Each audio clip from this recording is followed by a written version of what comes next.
يهده الله فلا مضل له ومن يضلله فلا هادي له ونشهد أن لا إله إلا الله وحده لا شريك له ونشهد أن سيدنا وسندنا وحبيبنا وحبيب ربنا وطبيبنا وطبيب قلوبنا ومولانا وأولانا محمدا عبده ورسوله أرسله بالحق بشيرا ونذيرا وداعيا إلى الله بإذنه وسراجا وقمرا منيرا أما بعد فقد قال الله تبارك وتعالى في كلامه المجيد والفرقان الحميد أعوذ بالله من الشيطان الرجيم بسم الله الرحمن الرحيم الذي خلق الموت والحياة ليبلوكم أيكم أحسن عملا وهو العزيز الغفور. وقال رسول الله صلى الله عليه وسلم إذا مات الإنسان انقطع عمله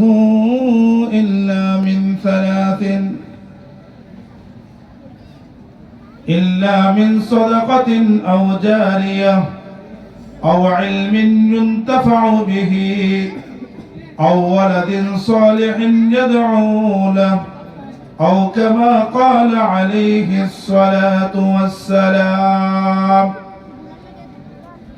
وقال الشاعر وفي كل شيء له آية تدل على أنه واحد وہ زمانہ میں معزز تھے حامل قرآن ہو کر وہ زمانہ میں معزز تھے حامل قرآن ہو کر اور تم ذلیل وخار ہوئے تارک قرآن ہو کر اور تم ذلیل وخار ہوئے تارک قرآن ہو کر بلغ العلا بكماله كشف الدجى بجماله حسنت جميع خصاله صلوا عليه وآله ہر تمنا دل سے رخصت ہو گئی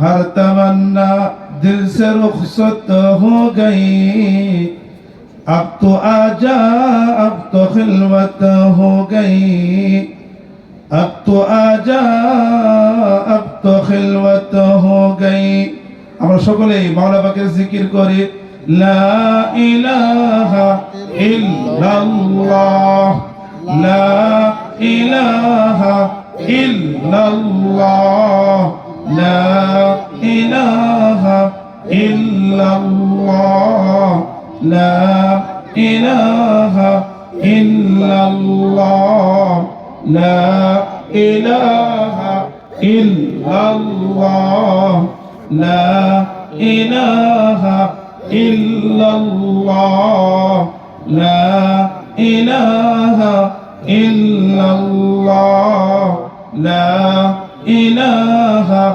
ইল্লাল্লাহ লা ইলাহা ইল্লাল্লাহ লা ইলাহা ইল্লাল্লাহ মুহাম্মাদুর রাসূলুল্লাহ সাল্লাল্লাহু আলাইহি ওয়াসাল্লাম।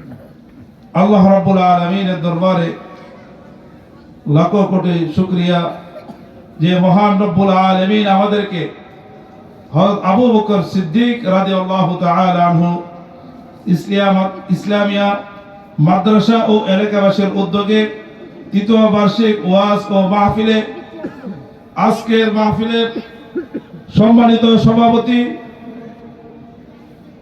হযরত উলামায়ে কেরাম, হযরত মুরব্বিয়ানে কেরাম এবং পর্দার আড়ালে মা ও বোনেরা, আল্লাহ রাব্বুল আলামিন আমাদেরকে আজকের মাহফিলে উপস্থিত হওয়ার তৌফিক দান করেছেন। এই জন্য আমরা সকলেই কালিমাতুশ শুকর আদায় করি, সকলে বলি আলহামদুলিল্লাহ। আলহামদুলিল্লাহ। প্রিয় উপস্থিতি, আমি আপনাদের সামনে পবিত্র কোরআনে কারীমের সূরাতুল মুলকের 2 নম্বর আয়াত তেলাওয়াত করেছি এবং জনাব মুহাম্মদুর রাসূলুল্লাহ সাল্লাল্লাহু আলাইহি ওয়াসাল্লামের অসংখ্য হাদিসে মুবারকা থেকে একটি হাদিস পাঠ করেছি। উক্ত আয়াত এবং হাদিসকে সামনে রেখে আপনাদের সামনে কিঞ্চিত আলোকপাত করার চেষ্টা করব ইনশাআল্লাহ। প্রিয় উপস্থিতি, আমি আপনাদের সামনে পবিত্র কোরআনে কারীমের সূরাতুল মুলকের 2 নম্বর যে আয়াত তেলাওয়াত করেছি, আলোচ্য আয়াতে আল্লাহ রাব্বুল আলামিন ইরশাদ করেছেন আল্লাযী খালাকাল মাউতা ওয়াল হায়াতা, যে আল্লাহ রাব্বুল আলামিন আমাদেরকে দুইটা জিনিস দিয়ে সৃষ্টি করেছেন। একটি হলো কি দুনিয়ার জীবন, আরেকটি হলো কি মৃত্যুর পরে যে অনন্তকালে যে জীবন আসতেছে, যে জীবনের শুরু আছে শেষ নাই, সেই অনন্তকালের জীবন আল্লাহ রাব্বুল আলামিন আমাদেরকে দান করেছেন। আল্লাহ রাব্বুল আলামিন আলোচ্য আয়াতে মৃত্যুর কথা বললেন আগে আর জীবনের কথা বলতেছেন পরে। তা আল্লাহ রাব্বুল আলামিন আলোচ্য আয়াতে জীবনের আগে মৃত্যুর কথা এই জন্যই বলেছেন যে যারা এই দুনিয়াতে আসার পরে এই মৃত্যুকে নিয়ে ভাববে, চিন্তা ফিকির করবে যে আল্লাহ রাব্বুল আলামিন আমাকে দুনিয়াতে প্রেরণ করেছেন, পাঠিয়েছেন, এই দুনিয়া আসলে আমাদের থাকার জায়গা না, বসবাসের জায়গা না, আমাদের মৃত্যুর পরে যে অনন্তকালে যে জীবন আসতেছে, যে জীবনের শুরু আছে শেষ নাই, সেই জীবনই হলো আসল জীবন। সেই জীবনের প্রস্তুতির জন্য আল্লাহ রাব্বুল আলামিন আমাদেরকে দুনিয়াতে প্রেরণ করেছেন। যে মৃত্যুর পরে যে অনন্তকালে যে জীবন আসতেছে, সেই জীবনের প্রস্তুতির জন্য আল্লাহ রাব্বুল আলামিন আমাদেরকে দুনিয়াতে 60-70 বছরের জীবন দান করেছে।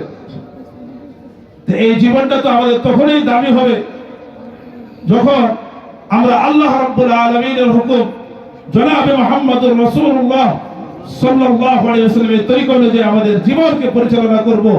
তখন এই 60-70 বছরের অস্থায়ী জীবন আমাদের দামি হবে, মূল্যবান হবে। আর মৃত্যুর পরে যে অনন্তকালে যে জীবন আসতেছে, সেই জীবনটাও আল্লাহ রাব্বুল আলামিন আমাদের সুখময়, শান্তিময়, সফলতার, রহমতের, বরকতের জীবন দান করবে। প্রিয় উপস্থিতি, আল্লাহ রাব্বুল আলামিন পবিত্র কোরআনে কারীমে সূরাতুল মুলকের 2 নম্বর আয়াতে মৃত্যুর কথা বললেন আগে, জীবনের কথা বলতেছেন পরে। মুফাসসিরিনে কেরামের ব্যাখ্যা করেছেন যারা দুনিয়াতে আসার পরে তার মৃত্যুকে নিয়ে ভাববে, চিন্তা ফিকির করবে যে আল্লাহ রাব্বুল আলামিন আমাকে দুনিয়াতে পাঠাইছেন তিনার ইবাদত করার জন্য। আল্লাহ রাব্বুল আলামিন আমাদেরকে দুনিয়াতে প্রেরণ করেছেন তিনার ইবাদত করার জন্য। এইজন্য আল্লাহ রাব্বুল আলামিন সূরাতুজ জারিয়াতে ইরশাদ করেছেন ওয়ামা খালাকাতুল জিন্না ওয়াল ইনসা ইল্লা লিয়াবুদুন। এই সূরাতুজ জারিয়াতে আল্লাহ রাব্বুল আলামিন বলেন, আমি জিন জাতি এবং মানুষকে একমাত্র আমার ইবাদতের জন্য সৃষ্টি করেছি। আর ইবাদত তো আমরা তখনই করতে পারবো যখন ইবাদতের পদ্ধতি আমরা জানবো। আল্লাহ রাব্বুল আলামিন সূরা মুলকের 2 নম্বর আয়াতে আল্লাহ রাব্বুল আলামিন উত্তম আমলের কথা বলেছেন। আল্লাহ রাব্বুল আলামিন মৃত্যুর কথা বলার পরে, জীবনের কথা বলার পরে আল্লাহ রাব্বুল আলামিন বলেন লিয়াবলুয়াকুম আইয়ুকুম আহসানু আমালা। যে আল্লাহ রাব্বুল আলামিন যেহেতু আমাদেরকে সৃষ্টি করেছেন ইবাদতের জন্য, আজকে আমরা দুনিয়াতে এসে দুনিয়ার চাকচিক্য দেখে আমরা আল্লাহ রাব্বুল আলামিনের ইবাদত করি না, দুনিয়ার মোহে পড়ে, দুনিয়ার ধোঁকায় পড়ে থাকি। কেননা এই দুনিয়ার জীবনটা হলো ধোঁকার জীবন। এজন্য আল্লাহ রাব্বুল আলামিন পবিত্র কোরআনে কারীমের মধ্যে ইরশাদ করেছেন ওয়ামাল হায়াতুদ দুনিয়া ইল্লা মাতাউল গুরুর। এই দুনিয়ার জীবনটা হলো কি ধোঁকার সামান। কিসের সামান বলে? ধোঁকার সামান। যারা এই দুনিয়ার ধোঁকার মধ্যে পড়বে তারা কি বোকা। এইজন্য আল্লাহ রাব্বুল আলামিন আমাদেরকে পরীক্ষা করবেন যে আল্লাহ তাআলা যে আমাদেরকে ইবাদতের জন্য সৃষ্টি করলেন, আমরা সেই ইবাদত করি না দুনিয়ার মোহে পড়ে, দুনিয়ার মহব্বতে, ভালোবাসায় পড়ে আমরা এই দুনিয়ার ধোঁকার মধ্যে লিপ্ত থাকি। এই পরীক্ষা করার জন্যই আল্লাহ রাব্বুল আলামিন আমাদেরকে জীবন এবং মৃত্যু দান করেছে। এই দুইটা জিনিসকে আল্লাহ রাব্বুল আলামিন আমাদেরকে দান করেছেন। আল্লাহ রাব্বুল আলামিন সূরা মুলকের 2 নম্বর আয়াতে বলেন লিয়াবলুয়াকুম আইয়ুকুম আহসানু আমালা। যে আল্লাহ রাব্বুল আলামিন তোমাদের জন্য মৃত্যুকে সৃষ্টি করেছেন, জীবনকে সৃষ্টি করেছেন, যাতে করে আল্লাহ রাব্বুল আলামিন তোমাদেরকে পরীক্ষা করতে পারে। কি পরীক্ষা করবেন? যে তোমাদের মধ্যে থেকে কে উত্তম আমল নিয়ে আসতে পারে। আজকে আমরা সব জায়গায় শুধু সুন্দর জিনিস তালাশ করি। কি বলেন? বাজারে যখন আমরা যাই তখন কি বলেন ভাই? প্রথমে কোন জিনিসটা তালাশ করি? বলেন সুন্দর। সুন্দর জিনিসটা এর মধ্যে কি আকর্ষণ আছে? আকর্ষণ আছে কিনা বলেন? বাড়ি বানাইতে গেলে সুন্দর বাড়ি বানাইতে চাই, খাবার খেতে গেলে সুন্দর খাবার। প্রত্যেকটা ক্ষেত্রে কি আমরা সুন্দর জিনিসকে কি পছন্দ করি? সুন্দর জিনিসের মধ্যে আল্লাহ রাব্বুল আলামিন আকর্ষণ রেখেছেন। তা আল্লাহ রাব্বুল আলামিন তিনি আমাদের সৃষ্টিকর্তা, তিনি আমাদেরকে সৃষ্টি করেছেন। তা আল্লাহ রাব্বুল আলামিনও সুন্দর আমলটাই গ্রহণ করবেন। আল্লাহ রাব্বুল আলামিনের কাছে সুন্দর আমল হওয়ার জন্য 4টি শর্ত রয়েছে। কয়টি শর্ত বলেন? 4টি শর্ত রয়েছে। 1 নম্বর শর্ত হলো উত্তম আমল হওয়ার জন্য, সুন্দর আমল হওয়ার জন্য 1 নম্বর শর্ত হলো ইলম লাগবে। কি লাগবে বলেন? ইলম লাগবে। ইলম ব্যতীত কোন মানুষ সুন্দর আমল কখনো অর্জন করতে পারে না। উত্তম আমল হওয়ার জন্য, সুন্দর আমল হওয়ার জন্য 1 নম্বর শর্ত কি বলে? ইলম। আর সেই ইলমটা হলো কি এই কওমি মাদ্রাসাগুলোর মধ্যে শিক্ষা দেওয়া হয়। আজকে যে হযরত আবু বকর সিদ্দিক রাদিয়াল্লাহু তাআলা আনহু ইসলামিয়া মাদ্রাসার পক্ষ থেকে মাহফিলের আয়োজন করা হয়েছে, এই মাদ্রাসার মধ্যে ইলম শিক্ষা দেওয়া হয়। কি শিক্ষা দেওয়া হয় বলে? ইলম শিক্ষা দেওয়া হয়। এই ইলমের মাধ্যমে একজন মানুষে সুন্দর আমল কিভাবে করতে হয়, আল্লাহ রাব্বুল আলামিনের পছন্দের আমল কিভাবে করতে হয়, সেই আমলটা সে ইলমের মাধ্যমে জানতে পারবে। আর সেই ইলম শিক্ষা দেওয়া হয় মাদ্রাসার মধ্যে। কোথায়? মাদ্রাসার মধ্যে সেই উত্তম আমল শিক্ষার পদ্ধতি শিক্ষা দেওয়া হয়। দুনিয়ার কোথাও উত্তম আমল শিক্ষার পদ্ধতি শিক্ষা দেওয়া হয় না। দেওয়া হয় না কি বলে? একমাত্র দুনিয়ার বুকে একটাই প্রতিষ্ঠান, সেটা হলো কি মাদ্রাসা। এই মাদ্রাসার মধ্যে মানুষ কিভাবে উত্তম আমল করতে পারে, আর উত্তম আমল করে সে আল্লাহ রাব্বুল আলামিনের কাছে পছন্দনীয় বান্দা হতে পারে, এটার জন্য একটাই কেন্দ্র, একটাই মার্কাজ, সেটা হলো কি মাদ্রাসা। সেটা হলো কি বলে? মাদ্রাসা। এই মাদ্রাসার মধ্যে উত্তম আমল শিক্ষা করার পদ্ধতি শিক্ষা দেওয়া হয়। বলেন সুবহানাল্লাহ। এই মাদ্রাসার পক্ষ থেকে আজকে মাহফিলের আয়োজন করা হয়েছে। প্রিয় উপস্থিতি, আমি বলতেছিলাম যে আল্লাহ রাব্বুল আলামিন আমাদেরকে দুনিয়াতে পাঠাইছেন, আর আমাদের মধ্যে থেকে কে উত্তম আমল নিয়ে দুনিয়া থেকে যাইতে পারে এটা পরীক্ষা করবেন। আর উত্তম আমল হওয়ার 4টি শর্ত রয়েছে। কয়টি শর্ত? সকলে বলেন কয়টি শর্ত? 4টি শর্ত রয়েছে। 1 নম্বর শর্ত হলো কি? ইলম। 1 নম্বর শর্ত কি বলে? ইলম। আল্লাহ রাব্বুল আলামিন জনাবে মুহাম্মদুর রাসূলুল্লাহ সাল্লাল্লাহু আলাইহি ওয়াসাল্লামকে বেশি বেশি ইলম চাওয়ার জন্য আল্লাহ রাব্বুল আলামিন আদেশ করেছেন। সূরা তাহার মধ্যে আল্লাহ রাব্বুল আলামিন রাসূলকে সম্বোধন করে বলেছেন, হে রব্বি, হে নবী আপনি বলুন রব্বি জিদনি ইলমা, রব্বি জিদনি ইলমা। হে আমার প্রতিপালক, আপনি আমার ইলমকে বৃদ্ধি করে দিন। কি বলেছেন যে আল্লাহ রাব্বুল আলামিন রাসূলকে শুধু একটা জিনিস বেশি চাইতে বলেছেন, আর সেই জিনিসটা হলো কি বলে দ্বীনি ইলম, দুনিয়ার কোনো শিক্ষা না, কোরআন এবং হাদিসের শিক্ষা, কোরআন এবং হাদিসের জ্ঞান, কোরআন এবং হাদিসের ইলম। রাসূলকে আল্লাহ রাব্বুল আলামিন বেশি বেশি চাওয়ার জন্য দোয়া করতে বলেছেন, দুনিয়ার অন্য কোনো কিছু না। আপনাকে আমার কথা বুঝতেছেন সকলে? একটা জিনিস, সেটা কি বলে ইলম। আল্লাহ রাব্বুল আলামিন রাসূলকে শিক্ষা দিয়ে, হে রাসূল আপনি আমার কাছে আপনার ইলমের জন্য বেশি বেশি করে দোয়া করুন। আপনি বলুন ওয়াকুর রাব্বি জিদনি ইলমা, হে আমার প্রতিপালক আপনি আমার ইলমকে বৃদ্ধি করে দিন। তো প্রিয় উপস্থিতি, আমি আলোচনা করতেছিলাম যে আল্লাহ রাব্বুল আলামিন সূরাতুল মুলকের 2 নম্বর আয়াতের মধ্যে বলেন আইয়ুকুম আহসানু আমালা, তোমাদের মধ্যে থেকে কে উত্তম আমল নিয়ে আসতে পারে। আর উত্তম আমল হওয়ার 4টি শর্ত রয়েছে। কয়টি শর্ত বলেন? 4টি শর্ত রয়েছে। 1 নম্বর শর্ত হলো ইলম, মনে থাকবে তো? 1 নম্বর শর্ত কি বলে? ইলম। এই ইলমকে শিক্ষা দেওয়া হয় মাদ্রাসার মধ্যে। এইজন্য যদি আমরা আমাদের সন্তানদেরকে আলেম বানাইতে চাই, তাহলে আমাদের সন্তানদেরকে মাদ্রাসায় পাঠাইতে হবে, কোরআনের শিক্ষা দিতে হবে, হাদিসের শিক্ষা দিতে হবে। আমরা যদি কোরআনের শিক্ষা দিতে পারি, হাদিসের শিক্ষা দিতে পারি, তাহলে 1 নম্বর শর্তটা অর্জন হয়ে গেল। আমার ছেলে যদি কোরআনের হাফেজ হয়, সে যদি আলেম হয়, তাহলে তো সে আমার জানাজা পড়াইতে পারবে, অন্য মানুষ দিয়ে জানাজা পড়াইতে হবে না। বলেন অন্য মানুষ লাগবে জানাজা পড়ার জন্য? আমার ছেলেকে যদি আমি হাফেজ বানাই, আলেম বানাই, কোরআনের শিক্ষায় শিক্ষিত করি, তাহলে আমার সন্তান সে নেককার সন্তান বলে গণ্য হবে।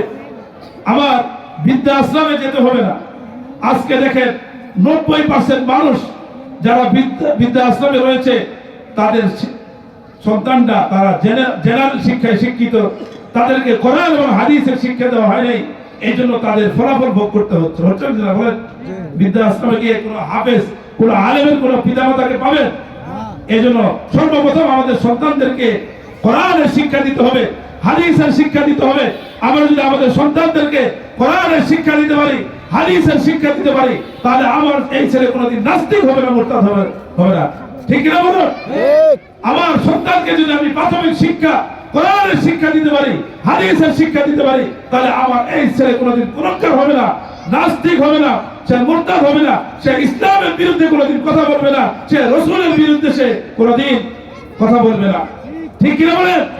এই জন্য আমাদের প্রাথমিক শিক্ষা কি দিতে হবে বলেন? কোরআনের শিক্ষা দিতে হবে, হাদিসের শিক্ষা দিতে হবে। এই জন্য আমরা সকলে প্রস্তুত আছি তো? কি বলেন? ইনশাআল্লাহ। প্রিয় উপস্থিতি, আমি আলোচনা করতেছিলাম আল্লাহ রাব্বুল আলামিন সূরা মুলকের 2 নম্বর আয়াতে উত্তম আমলের কথা বলেছেন। আল্লাহ রাব্বুল আলামিন পবিত্র কোরআনে কারীমে উত্তম জিনিসকে সুন্দর জিনিস বোঝানোর জন্য একটি শব্দকে ব্যবহার করেছেন। সেই শব্দটি হলো আহসান শব্দ। সেই শব্দটা কি বলেন? আহসান শব্দ। আল্লাহ রাব্বুল আলামিন পবিত্র কোরআনে কারীমের একাধিক আয়াতের মধ্যে আহসান শব্দটা ব্যবহার করেছেন। সূরাতুল মুলকের মধ্যে আল্লাহ রাব্বুল আলামিন উত্তম আমলের জন্য আহসান শব্দ ব্যবহার করেছেন। আল্লাহ রাব্বুল আলামিন সূরা হামিম সিজদার মধ্যে যে ব্যক্তি মানুষকে আল্লাহ রাব্বুল আলামিনের দিকে ডাকে, কার দিকে ডাকে বলেন? আল্লাহ রাব্বুল আলামিনের দিকে ডাকে, আল্লাহ রাব্বুল আলামিনের দিকে দাওয়াত দেয়, তার কথাকে আল্লাহ রাব্বুল আলামিন উত্তম বলার জন্য আহসান শব্দ ব্যবহার করেছেন। সূরাতুল হামিম সিজদার মধ্যে আল্লাহ রাব্বুল আলামিন বলেন ومن أحسن قولا ممن دعا إلى الله, ওই ব্যক্তির কথা চেয়ে আর কার কথা উত্তম হতে পারে যে মানুষকে আল্লাহ রাব্বুল আলামিনের দিকে ডাকে।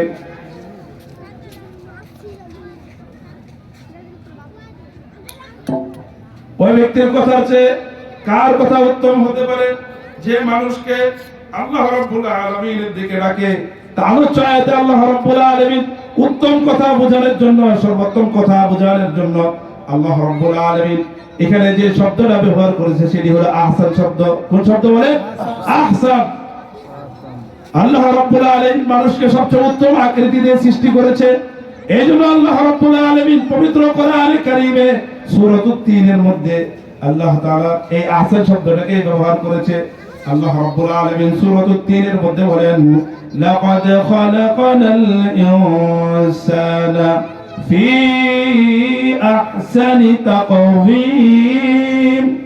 আল্লাহ রাব্বুল আলামিন আয়াতে মানুষকে যে উত্তম আকৃতি দিয়ে সৃষ্টি করেছে, এজন্য আল্লাহ রাব্বুল আলামিন এই সূরাতুত তিনের মধ্যে আহসান শব্দটা উল্লেখ করেছে, অন্য কোনো শব্দ উল্লেখ করেননি। পবিত্র কোরআনে কারীমে আল্লাহ রাব্বুল আলামিন যত জায়গায় উত্তম আমলের কথা বলেছেন, সব জায়গায় আল্লাহ রাব্বুল আলামিন আহসান শব্দকে উল্লেখ করেছেন। আপনারা কি আমার কথা বুঝতেছেন? কোরআনে কারীমে সুন্দর থেকে সুন্দর বোঝানোর জন্য যে শব্দটাকে আল্লাহ রাব্বুল আলামিন চয়ন করেছেন, নির্বাচিত করেছেন, সেই শব্দটি হলো কি আহসান শব্দ। কি শব্দ বলে? আহসান শব্দ। এক বাদশা একদিন তার স্ত্রীকে পূর্ণিমার চাঁদের মধ্যে, তারা দুইজন খোলা আকাশের নিচে বসে আছে, খোলা আকাশের নিচে আনন্দ ফুর্তি করতেছে। বাদশা তার স্ত্রীকে বলে ফেললো, ওগো আমার প্রাণ প্রিয় স্ত্রী, তুমি যদি চন্দ্র থেকে সুন্দর